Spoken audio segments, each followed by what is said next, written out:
This is a roadmap of carried interest models, and we will go through these three deal by deal American waterfall models, and they stay in each of the tabs here. The layout of the tabs, they are the same. It's just a different criterias, and the assumption they are the same here. I will go through with you the basic structure of each tab, then we will go through the calculations. So the first session is the assumption. And then on this part, this is the waterfall distribution breakdown. And we will have the calculations here, and then we will have the multiple layer of distribution underneath.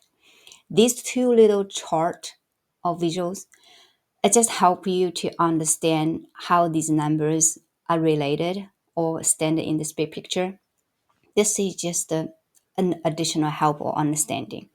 And underneath, we have these additional notes or steps to help you understand the entire calculation and the distributions. And each tab, we're having the same thing. And we do have a little bit of math help here and here. Now let's walk through the basic. So for these models, we assume we invest $100 in the first year. And then after 5 years, we realize the entire investment by 200. It just doubled. And we set our preferred return 8% as the most normal numbers you see, and then GP carried interest. Or sometimes you actually see it named as promote as 20% here. All right, let's go through our 4 steps waterfall distribution. First, the LP will get a return of capital.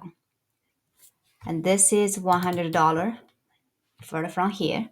And then we will have $100 remaining value for next distribution. Step 2, LP will get the preferred return.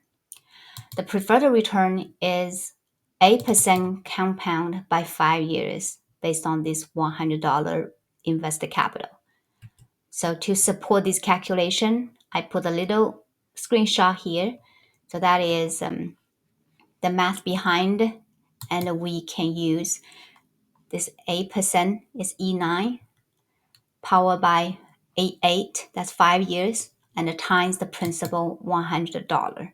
And I hope this is straightforward for you.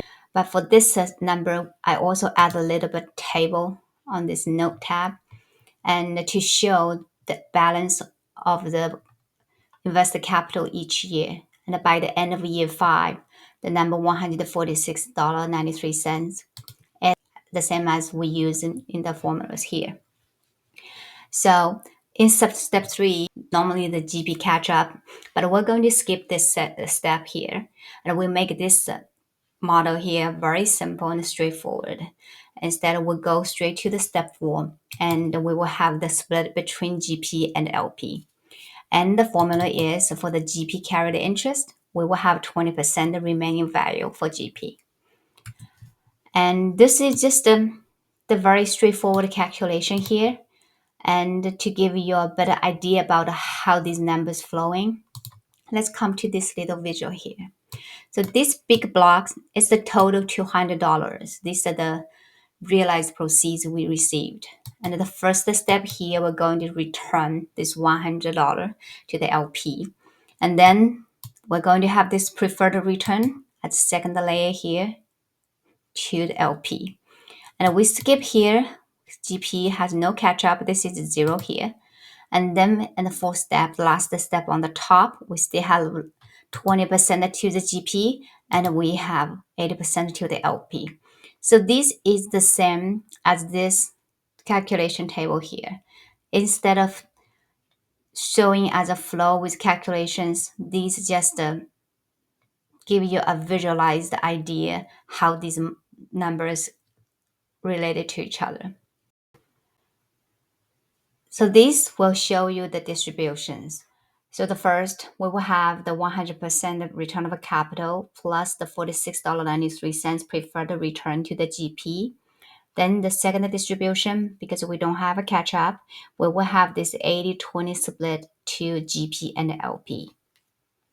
And then there's no third distribution. By the end, total LP will have $189, and this is about 95%. And for the GP, we will have this rest of amount. So in total, we do have our $200 proceeds. And this is the details of the steps. And I put the details of the steps in every single tab here to highlight the difference in each tab here. So the difference here is there was no catch up. And later, when we move to our other tabs, we will show you the details of the calculation for the catch up. For now, this visual and the notes here is not applied to this model. You can tell this is the zero catch up here.